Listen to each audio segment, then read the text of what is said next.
Hey guys, welcome back to another episode of the One Love podcast. Today I'm here with my favorite Kiwi, Arielle Mackey-Williams.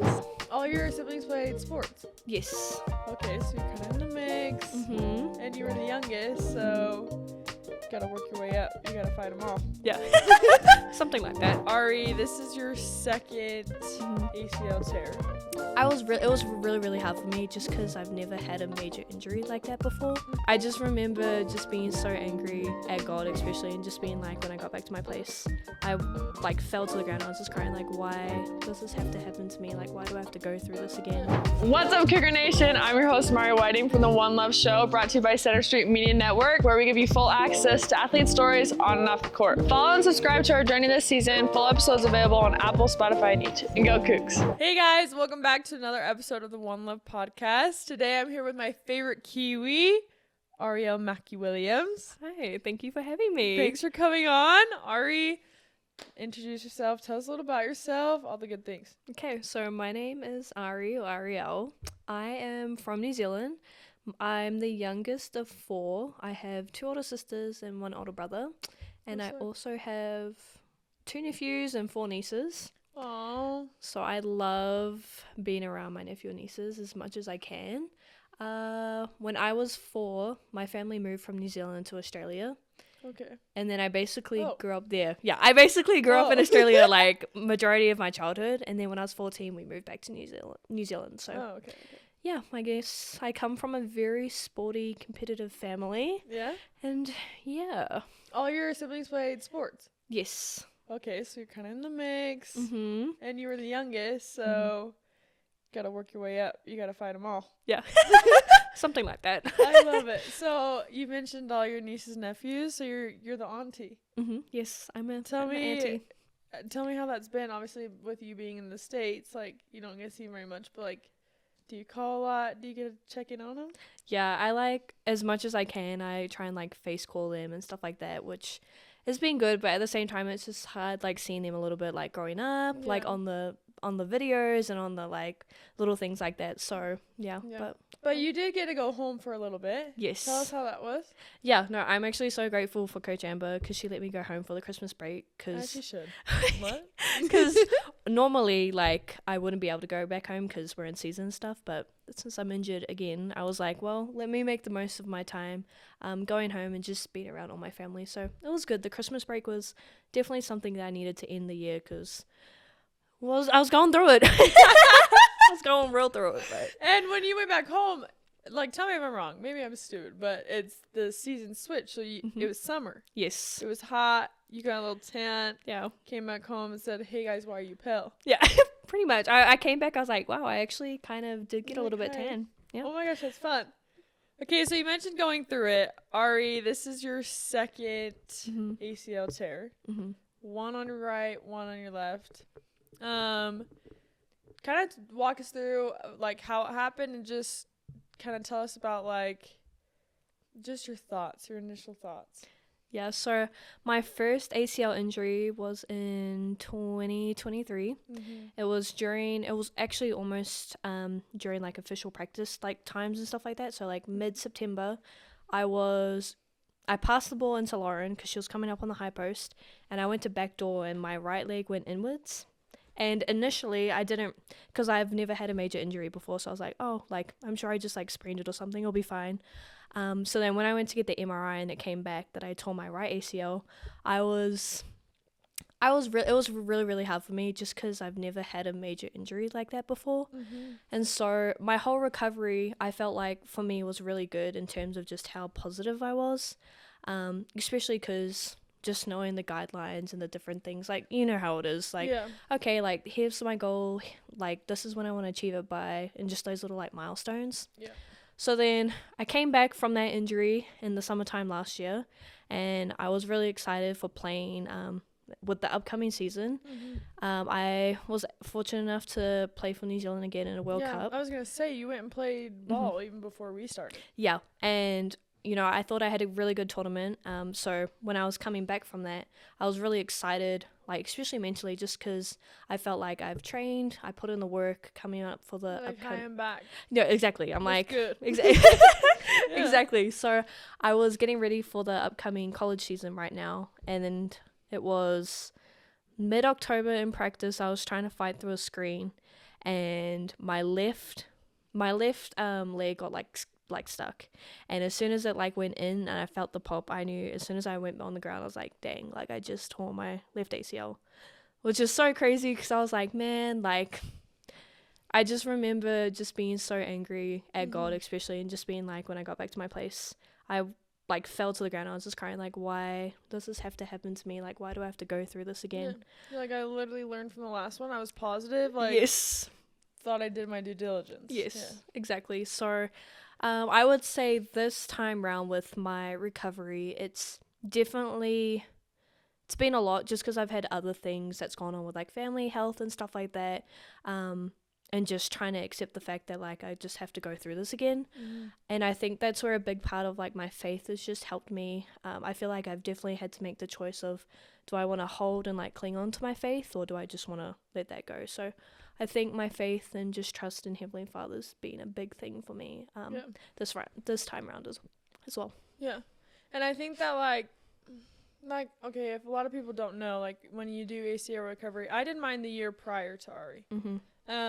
When you do, like, I did my right knee. When you do your right, you do everything for your left. So you strengthen the same. So, like, coming back and doing the other one, like, it's something that, like, you're like, really? Like, I've never, like, I put the work in with this one, too. Like, I didn't skip it. Like, so that is frustrating. But I also feel like just, I don't know. I've noticed a difference with, like you mentioned, like family health and stuff like that. I think it just puts things in perspective of like you just posted you went to New York with your friends. Like, and you're always posting like spiritual stuff. Like, I think it just kind of shows you like, all right, life's bigger than basketball. Like 100%. All right, like, yes, I'm going through this, but like, I'll be back. Like, I'm living my life. Like, I still can have fun. Like, it's not the end of the world type of thing. So like you sharing that, like, it just reminds me of, like, with my knee, like, I remember, like, feeling so down in the dumps and just, like, dude, this sucks. Like, I would cry. I remember that we would play the, like, the hype video before games, and I would cry during that. Like, I just want to be back. Just want to be back. But, like, I got to a point, too, where I was like, dude, like, I'm going to be back. Like, I just want to live my life right now. Yeah, 100%. I love it. What would you say is, like obviously you mentioned your family being so far away from home. Like, what would you say is, like, your biggest motivation? Like, is it that?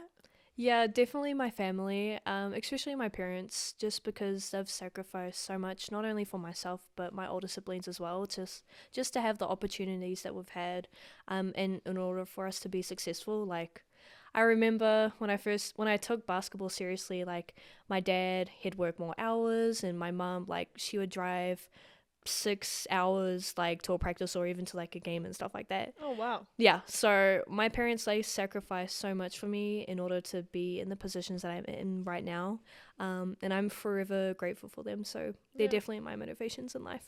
Like, thanks, guys. 6 hours? Yeah, no, it was a time, but Dawn can do it, so. Alright, tell me about how you got to BYU. I don't even feel like I know this story. Yeah, so when I was in the recruiting process, BYU was one of the colleges that stuck out to me the most, just because, like you said before, being halfway around the world away from my family, like, I would definitely want to be in a place where I feel safe and just in a family environment. So the coaches at the time at BYU, I definitely felt that family environment and just that trust. So that was the biggest thing. And then also academics. BYU has great academic programs, and my parents are, like, big on us kids, like, getting a good education and stuff like that. So that was the second thing. And then it was basketball. So those initially at the time, that was my reason for coming to BYU. But I think I definitely know when I look back in hindsight, like, Heavenly Father knew that this was the place for me, and there was a bigger purpose than basketball for me to come here. Ari actually got baptized your third year. Yeah, last year. last year. Mm-hmm. That was so sick. Tell us about that whole experience. Like, how did you know you wanted to be a member of the Church of Jesus Christ of Latter-day Saints? Yep. So I grew up around the church. My family, like, they're members, but like right now for whatever reasons they're inactive. So I grew up around it. And then when we moved back to New Zealand, one of my best friends, she was a member of the church. So my parents were very supportive of me going to church or like going to like the YSA or like just the different like dances or like activities and stuff like that. Cute. Yeah. So I feel like too the LDS religion was really the only religion like my family kind of was around and stuff like that. Right. So I think I knew like coming in my freshman year, being a member of the church was something I wanted to be. It was just a matter of when. And so I think when I injured my right ACL, my first injury, that was the point where I knew I needed something to hold on to. And I think that's why I wanted to become baptized when I did. Yeah. No, that's so sick. I remember just like obviously I was at your baptism, but it's like cool to like put in perspective of like what this university does and just like how it's bigger than basketball. You know what I mean? Yeah. Like, and I know it's like sucks that you had to like have an injury to go through that, but it's almost like it's like time stopped for you and it was like, okay. Yeah. Like, okay, fine. Let me just figure my life out or like get something straight. Yeah. Me and Ari in the same major. Well, Ari's ahead of me obviously, but the same major. Tell us how you picked comms. Yeah, so I remember when I was a little kid, I would always like go in front of my family in the lounge and just pretend I was like commentating or just be like a sports broadcaster. So I would have like I would pretend I would have like a mic, like a piece of paper. Yes. And I just feel like naturally that's something that I just like fell in love with. And so when I decided to pick communications or sports media as my major, it was definitely something for me that just felt natural. Yeah, 100%. And you kind of get to stay around the game, like be involved. So like, why wouldn't you? Yeah, exactly. That's so sick. And remind me, how much do you have left? So I graduated with my undergrad in 3 years because since I was injured last season as well, I sped up my process so I could start my master's. But my master's is actually in biology, so it's kind of like flipped a little bit. Oh wow. But my thesis that I'm working on is surrounded by Polynesian female athletes and just the cultural stresses. Oh yeah. Yeah, so I'm excited on working on that. Oh my gosh, that's so sick. I had no idea. Yeah. Wow. Tell us about your culture in general. Like how like being like a Polynesian female athlete, like how it is. Yeah, I think it's definitely something very unique and special, especially playing over here in the States. You know, I'm Māori, and being Māori is something that I value and love so much, because I feel like our culture is definitely something that's unique and special, and it's something that I'm like grateful just to be surrounded by. But yeah, it's definitely our culture. It's cool to see like other Polynesian female athletes, especially in the States or like college Polynesian athletes, just really just being successful and just seeing like how they're doing really some good things. So it's cool to see. Well, maybe I'm wrong, but I feel like just recruiting and like halfway across the world, like it's gonna be hard as it is. So like for you to be able to like be the one to make it out, be the one to like go like show like hey, you guys can do this, like the little girls back home, like you can do this. Yeah. Like that's sick. That's tough. Yeah, especially like where I'm from. So originally I'm from Ngāti Porou. That's my iwi or my area that I'm from, and that's like on the North Island of the East Coast. So it's kind of, there's definitely a lot of, I feel like, areas in where I'm from that a lot of these kids, they don't get a lot of opportunities to 100%. come to like the major cities and play and stuff like that. So that's something that I'm proud of as well, to represent like my people and my family. And just like you said, to show like the little kids or the little girls especially that like they can do it too. Well, and I bet when you go back home for summer, it's like oh my gosh, Ari's home. Like, you know what I mean? Like, it's like probably like one of the best feelings ever. Yeah, no, it definitely is. And anytime I go back home, especially these days, I try and help like my nephews or like nieces, just coaching them and stuff like that. So that's been pretty fun as well, just trying to give my experience and like my tips and stuff to the younger kids. Because I feel like that's kind of what it's all about. Really, it really is. Yeah. Okay, so obviously you've been here for a sec. What has been your funniest, like, locker room, or it can even be on the court moment? I just gotta know. I'm trying to think, like, funny on court moments, just because it's like, well, I mean, it's been a minute since like I played, but like off the court in the locker room, honestly, I love when we do like our little pre-game like videos. Shout out to like Cece and like Ali that do before, the yes, 100%. But I think what makes it even more funny is how like Steven or like Jeff or like whoever it may be, like with the sound effects and how they like try and hype everyone up. Literally. It's I honestly find it so funny. Oh, I love that we do that. Okay, so we have this like, what would you call it? Pre-game ritual or tradition, whatever. Anyways, CC, well, it's CC this year. Last year was Ali. They put together like a little hype video, and one of the ones was like they took all of our faces and put them as a boy. No, that moment exactly. Sports day. Or no. It took. Yeah. Okay. Yeah. So it was like us, and they played like "If I Were a Boy" by what, Beyonce. Yeah. And it just was like just funny, and then like showed our face like as a boy, and then showed our highlights and like just stupid stuff like that. We all get laughing. Yeah. Or like just like I don't know, like just to get us hyped, get us like kind of loose. But yeah, Steven and Jeff in the back every time. Steven and Jeff, BYU Women's Basketball put out a mic'd up video. Did you see my that? gosh, I loved that video. I was dying. Like I needed that for myself because that was funny. If anyone ever comes to a game and you hear "Ball Don't Lie" being screamed at the top of his lungs, it is Jeff Hurst. Shout out Bishop Jeff. Yeah, we love Bishop Jeff. Oh, that's so funny. Yes, I freaking remember that. What would you say has been your like funniest like moments? Oh my gosh. I'm trying to think. I think, okay, so what, like recent, like literally last game, this had me laughing, but they like go to foul Delaney. Delaney's like dribbling and like running away, looking back at them, and they couldn't catch up to her. And like the girl had to like run over and foul her, whatever. That was funny.